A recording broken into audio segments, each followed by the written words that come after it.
بلا کا حسن تھا اور نور چہرے پر آیا ان کے، یوشیدہ تھے عرب کے بوڑھے بچے اور جوان ان کے، ہنسی ماتھے پہ ایک نور نبوت جگمگاتا تھا، قیامت تک کی خیر و برکتوں کا اس سے ناتا تھا،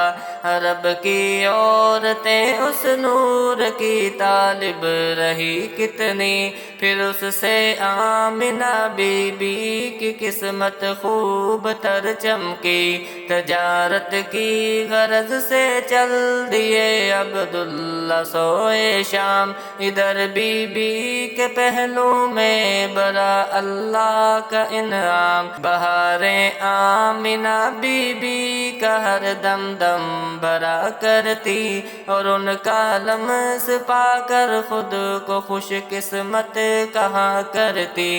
ادھر قسمت کو تھا منظور حضرت آمنہ کا دکھ، نہ پھر وہ دیکھ پائی اپنے عبداللہ کا پیارا مکھ۔